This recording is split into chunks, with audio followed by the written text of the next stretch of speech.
non dama ne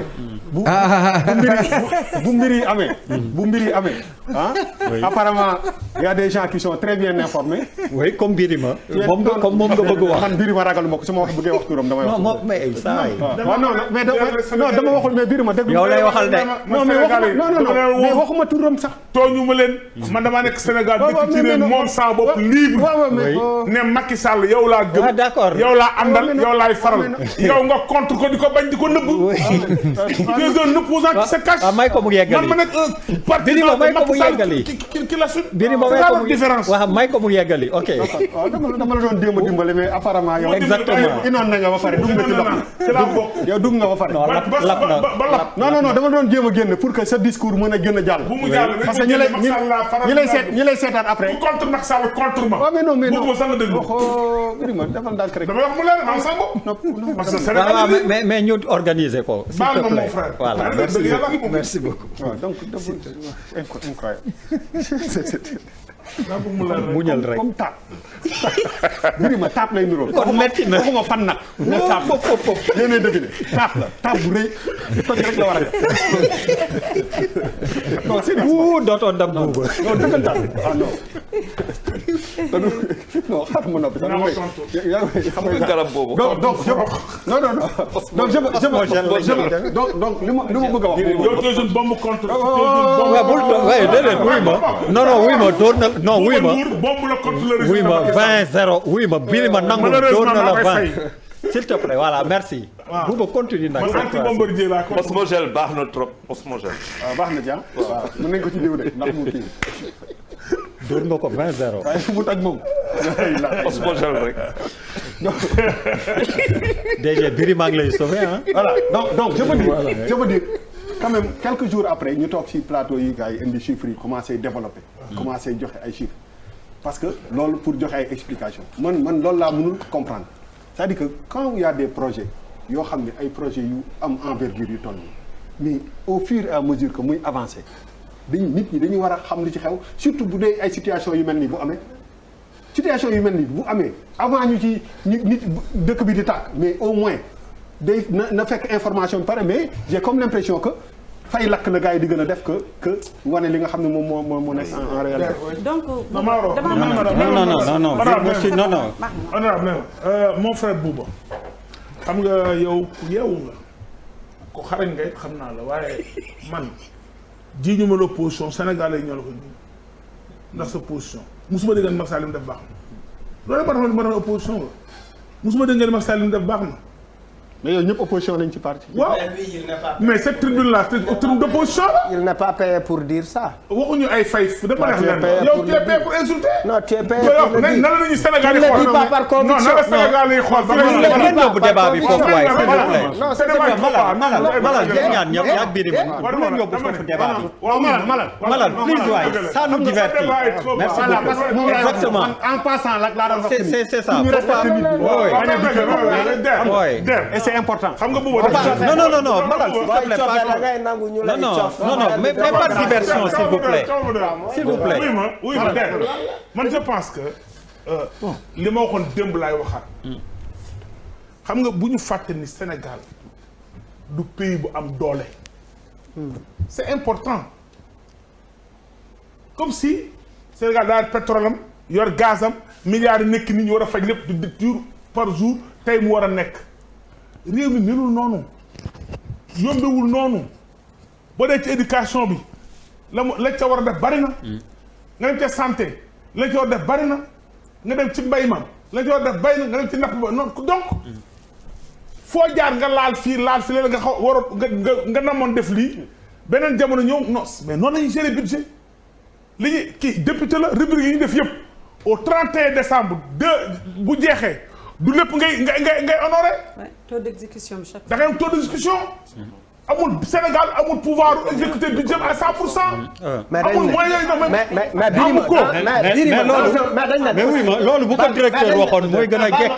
Birima li ngay wax ne xam nañ ne kii la mais ki waxoon ko moo gën a jekk. may ma wax la. non li muy wax le directeur n'est pas le directeur mais Maguette. non d'accord naa Sénégal d'accord naa. may liggéey ci budget nga ne ko. non d'accord naa Birima waaye man waaye tey d'accord naa ak yow. alors man non mais Maguette non dama Maguette. bon dama dégg nga ni dama dégg Bouba ni non dafa dindi ko.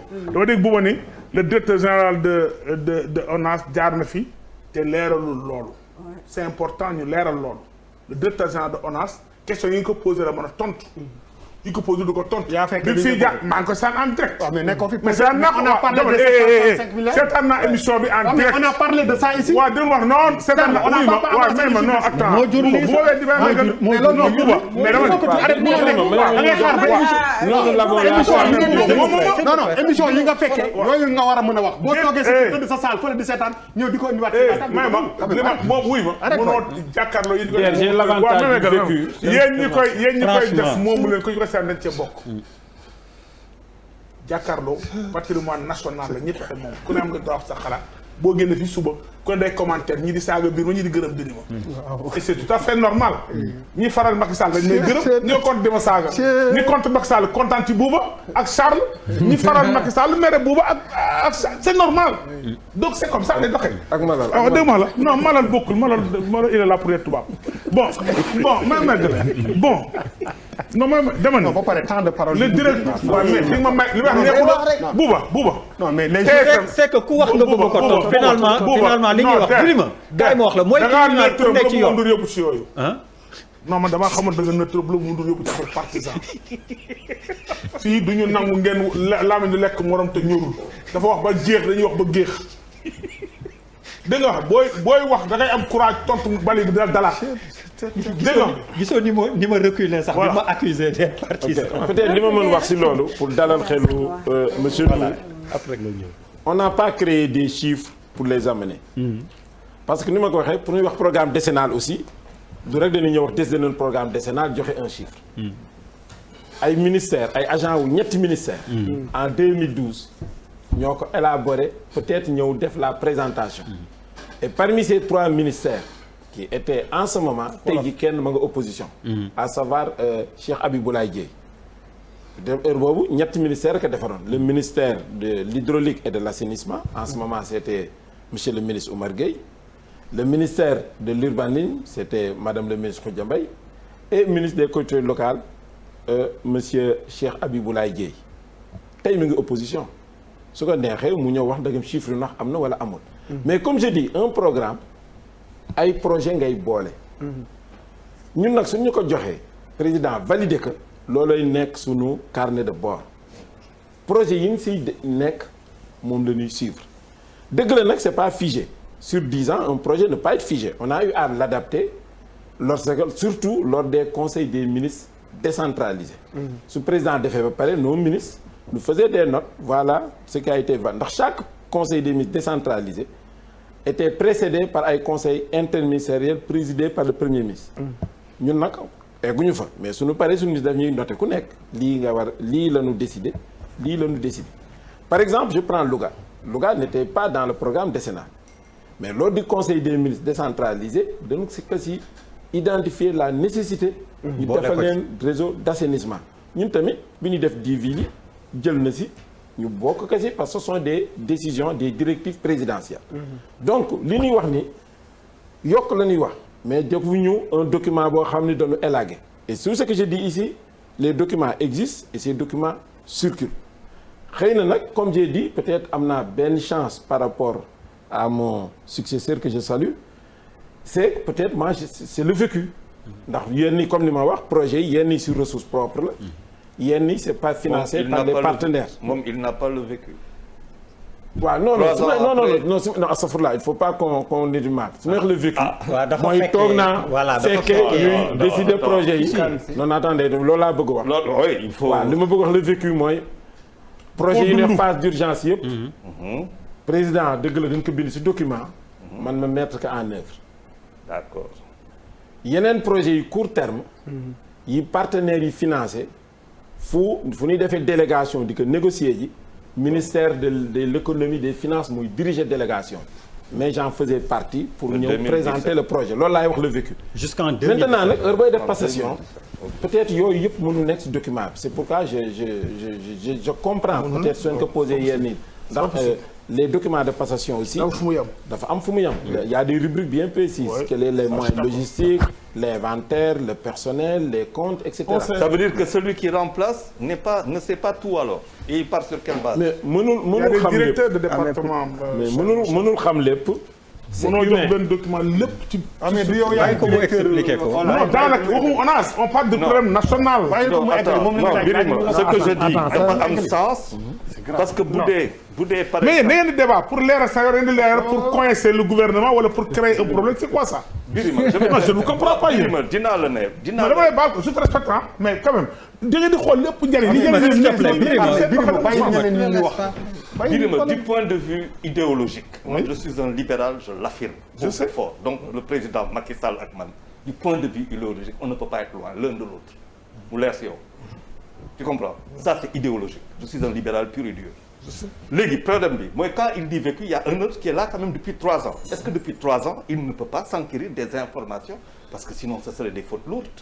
bu fekkente ne 3 ans après amoo loo xamante ne fekkente ne yaa ngi ñëw léegi. est-ce que moom moo la ko wax. non j'ai dit non je retiens ce qui est dit des informations. ce qui est dit n'engage que lui. attention. Charles Dieng ça n'engage pas le nouveau directeur. ce qu'il dit ça n'engage que lui. wax leen wolof c'est li muy wax. li fi wax ça n'engage que monsieur l'ancien directeur général de l'ONAS. ça n'engage pas le nouveau directeur. laajal directeur bi nga xam naa ko wala xaw ma ko. non man. attention. la question pourquoi ma wax ko. c'est important parce qu'il y a ce qu'on appelle la continuité. bu fekkente ne am na passation. mën naa comprendre que sur les premières semaines nga bañ a xam mais sur les 3 ans di nga xam. bien sûr. bu fekkente ne sur les 3 loolu laa wax ça veut dire qu'il y a forcément une continuité. il y a forcément une prise de compte. il y a forcément dem xool affaire yi et c'est pour cela que ces questions elles sont importantes pourquoi man suma problème yëpp monsieur Diop monsieur le conseiller c'est très simple nous sommes à 2 ans pour que plan décennal bi jeex. nous avons dépensé defe naa 200 et quelques milliards sur 766 milliards. rapport bu ñuy def ne peut être effectif que sur 260 et quelques milliards et non pas sur ce qui a été parce que y a dépensé wuñu ko on est d'accord madame la députée n'est-ce pas donc il n'y a pas de problème donc comment se fait-il que loolu defuñu ko pour man c'est ça le vrai débat d'ailleurs le vrai débat est-ce que le fait de ne pas avoir mis le reste n'est pas la conséquence de ce qui est arrivé par exemple à Keur Massar c'est comme ça qu'on pose le débat. Moi, c'est comme ça que je veux le poser, mais c'est pas damay charger le président parce que le président. Il doit quand je disais, est-ce qu'on devait aller plus, c'est ça. Non, la question de fond, c'est je vous ai dit quelque chose ici. Quand le président Macky Sall de 2012 à tey, c'est 25 000 milliards en budget. De budget, oui. 750 milliards font 2,5% de 25 000 milliards.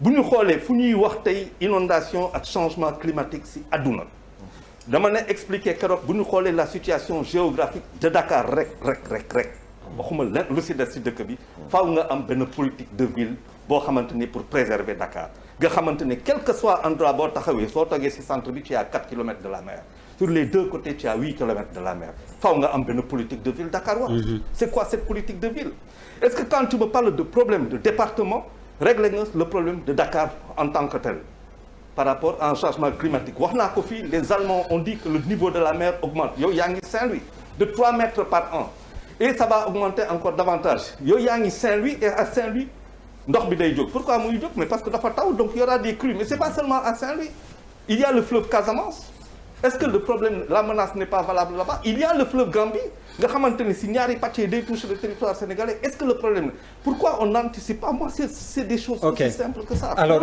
honorable xaaral rek ma laaj kii loo xam ni sa rôle la yow. parce que di nga ci war a tontu directement est-ce que li nga dégg dal na sa xel.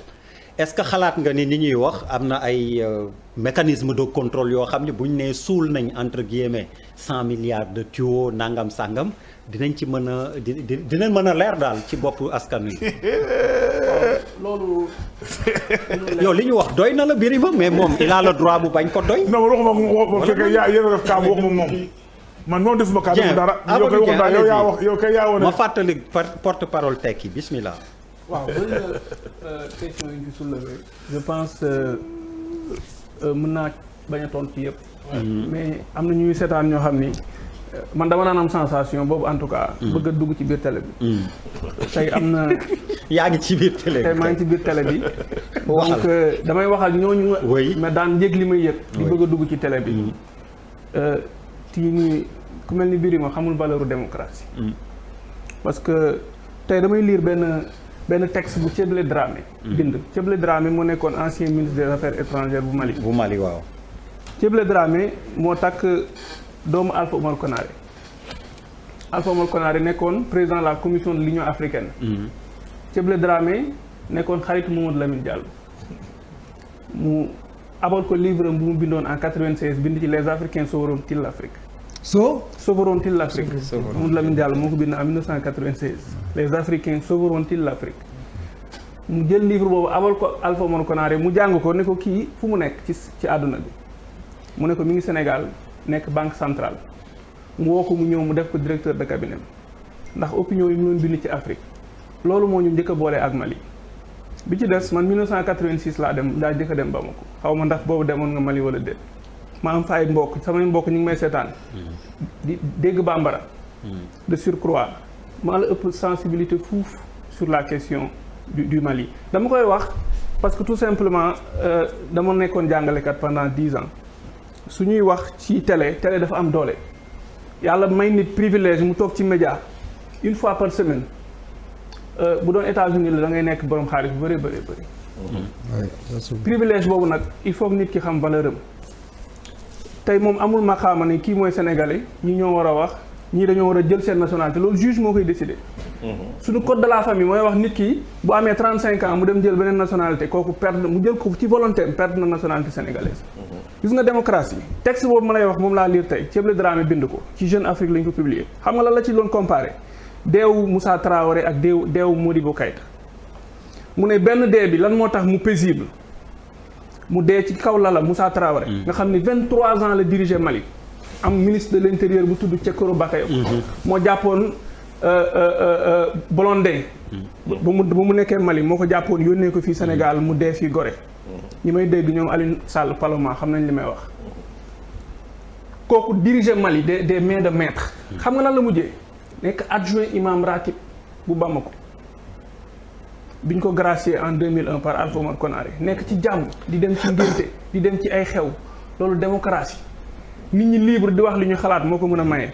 xam nga le 16 mai 1977 Modibo Keïta mi ngi dee ci condition yoo xam ni ci biir kaso la deewee parce que amul woon démocratie régime militaire moo fa amoon c'est important li may wax parce que moom boo ba léegi ñun ñaa ngi wax di passante te amuñu opportunité di fi ñëw di ko wax donc loolu mooy sensu Sénégal mooy sensu démocratie Sénégal loolu du ñu naan ñoom coup d'état amul fii et cetera non c'est la force des leaders qui incarnent notre démocratie boo bëggee ñëw am privilège taxaw fii du sa xam-xam du sa mën-mën du sa juddu du sa alal déedéet par la force des choses ñëw nga fii taxaw war a représenter Benno Bokk Yaakaar tu dois écraser tout le monde loolu il faut ngeen génn ci loolu il faut ñu génn ci logique boobu tey jii xale ñuy seetaan bu ñu leen lee Bassirou Sarr 25 ans la am mi ngi deewee commune Guinaw Rail Nord foofu du Kër Massar foofu la deewee ci tunnel bi ñu doon defar ci terre bi ndox mi dem ba à 3 mètres foofu la dugg di seet daalam dee yàlla daf ma dimbali ma fekke ko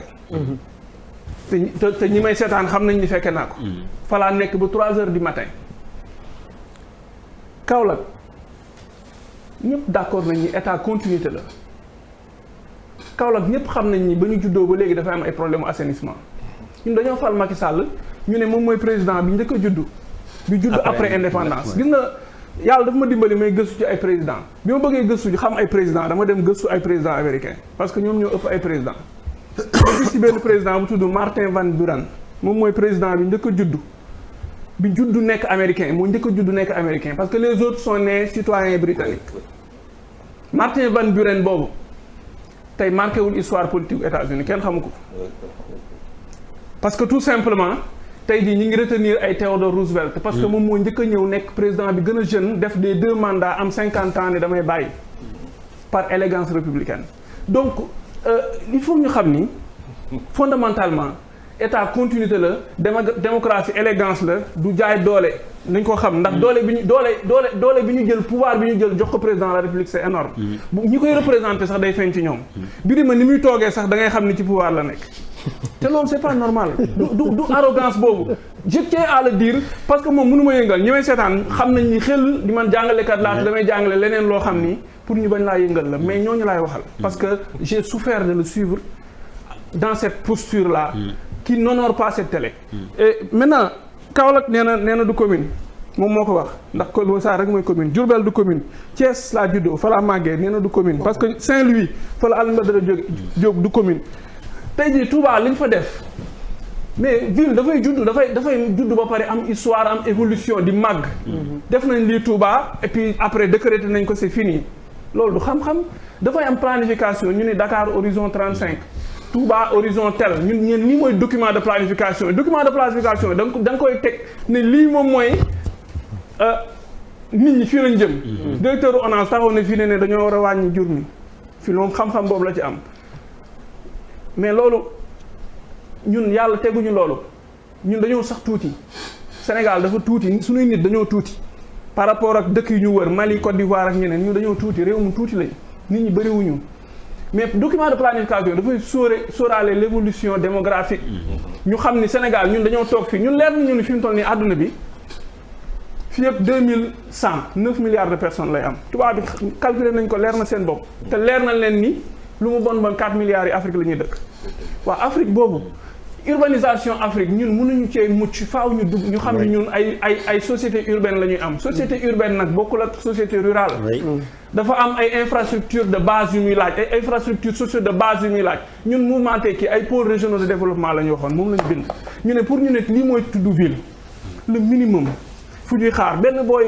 APR sama xarit la dama doon discuter ak moom mu ne ma stade bi ñuy defar 150 milliards ma ne ko kontaan nañ ñun ñëpp kontaan nañ mais bu mu amoon lu may choisir dañ koy def centre hospitalier régional wala ñu def ko centre hospitalier universitaire ñu def ko ci biir Sénégal fii ku tukki biir Sénégal ñu ne lii hôpital la wala lii centre hospitalier la wala lii dis mais da ngay rus quand même loolu non mais il faut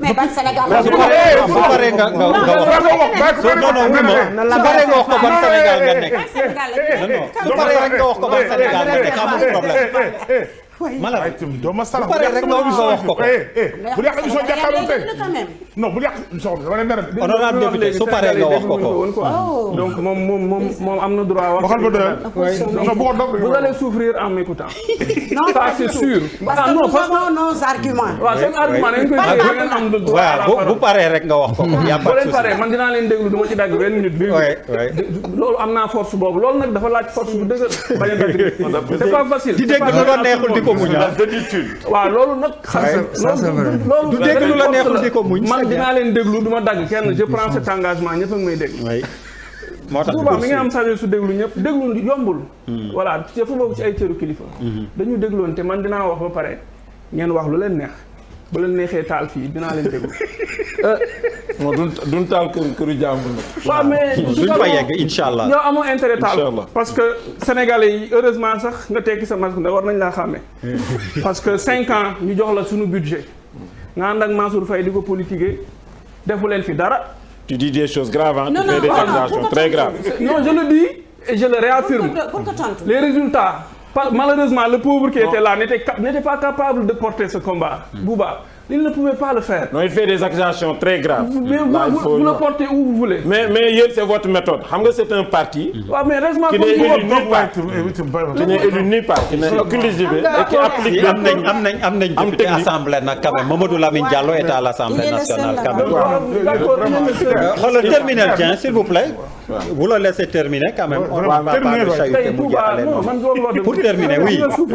Dieng waaw souffre maa la ko wax tey en t'écoutant parce que waxoo ci xam-xam waxoo ci dara c'est partisan et c'est arrogant et c'est nul. Il faut que nit ñi li ñuy wax ñu ngi cee jëriñ dara.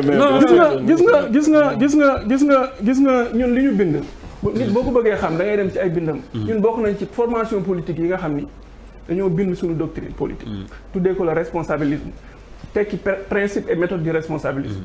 gis nga li am solo ci politique c'est pas ay ndomba tànk yomb na xam nañ ni ñu koy defee xam nañ ni ñu koy amee Y'en a marre bu leen neexoon nekk ministre en 2012 Malal mën na nekk ministre wala Aliou Sané wala proposé nañ leen ko mi ngi nii toog c'est facile président de la République defar listam defar ay député defal ku ko neex bu ko neexee mu def tey jii moom mooy nommé aux fonctions civiles et militaires nangul nañ ko c'est pas le plus important quand on fait de la politique c'est de peser sur le destin de son peuple loolu gis nañ fi ñun def politique ba bàyyi kenn falu leen tey jii ñi ngi wax Touba évolution bi mu am kuy def politique ci Sénégal di ko tudd naan def naa fa lii def naa fa loo fa def war koo xeeb tey jii lan mooy le résultat c'est quoi Touba ca kanam c'est ça le résultat. yow war nga cee dugal sa xaalis bu dee taalibe nga. ak keneen ñi fekk dugal nañu xaalis pour conclure. waaw mais mu daane c'est ça fondamentalement non je termine. parce que ils ont parlé autant de temps y a pas de souci. ils ont parlé plusieurs fois. oui terminer c'est important. li may wax président bi fa demee je termine sur ce point. oui terminal y a pas de souci. li may leeral pour terminer sur un point. wax na ko sànq nee na CEDEAO xaw ma lan bu amul woon Mali tàkk CEDEAO le dernier sommet bi Macky Sall dem thème bi du woon Mali il fallait renouveler les instances Issoufou moo fa nekkoon ñu jëlee ko fa indi le président ghanéen loolu moo fa nekkoon loolu moom mooy loolu mais CEDEAO ñaata rencontre la ñu def web binaire kenn jëlul avion kenn demul fenn te wax nañ fa jël ay solution li ci des Mali lañ dem loolu laa doon wax tombewul woon ak le problème là ñun li ñu proposé ñun dañoo gëm la diplomatie de bon voisinage Mamadou Lamine Diallo nee na les deux Guinées le Mali la Gambie le Sénégal dañoo war a nekk benn suñu président yi bu ñu amul courage def ko xam nga li xew léegi l'enjeu ce sont les états continents loolu moo xew suñu dëkk yu ndaw yi face à la Chine la Turquie mais duñu tekki dara loolu dañ ko xam autorisation de construire fa laa terminer ñi may seetaan dinañ xam lu tax parce que je suis le chef de la division de l'aménagement du territoire de l'urbanisme et de l'habitat de Dakar de la ville de Dakar bugguma ko woon a toogee mais parfois da ngay dégg yoo xam ni dafa lay metti parce que ñun casquette politique bi moo ñu gënal parce que politique bi ñuy def ñu ragaluñ ko rusuñu ne politique boobu la ñuy def parce que les politiciens là ils comptent sur le découragement des gens napp leen am na ñoo xam ne ñemewuñ ñoo jàkkaarloo de ndax Birima pour ñoom da ngay ñëw fi mu écraser la def la ni mu def Bougane non loolu amul ñun de 2011 dañu taxaw le 23 juin ñoo bokkoon ci ñu doon taal ay leaders politiques yu nekk au pouvoir ñoo ñu doon woo naan ñu fii fële feu xam nañ lu bëri ci réew mi mais lu tuuti ngay xam di ko cëppi-cëppee ñun li ñu xam ci li indi Macky Sall au pouvoir bëri na il faut nga xam ko moom mii Malal mën nañ bañ a xamante directement mais xamante nañu ak Y'en a marre ci lu bëri. pour les autorisation de construire c'est l'État qui la délivre désormais depuis l'acte 3 nañ ko xam gis nga damay dégg le ministre naan les maires qui signent sur le littoral il s'est défoulé sur les maires Khalifa Sall moo signé le maire Barthélémy moo signé nañu xam fii am da ngeen ñu defar fii da ngeen wut autorisation de construire est-ce que maire yi ngeen ko déposé musul am depuis 96 bi acte 2 amee dañu def benn convention type avec les gouverneurs ñu ne service régional yi ñoo amoon l'expertise technique foofu nga koy déposer ñu defal la instruction technique bi ban maire fii moo fi mën a recruter architecte am fi géographe am fi ay technicien en urbanisme am fi ay aménagiste ban commune fii moo fi mën a am c'est l'instruction qui est importante et l'instruction est portée du début à la fin par l'État central ñoom ñooy jël kayit bi indil ko maire ne ko signer parce que tu es compétent parce que tout simplement on a voté l'acte 3 donc kon Macky Sall bu mu wax ak maire yi na wax ak ses services centraux ñu bàyyi tappale yi ñuy def dans l'octroi du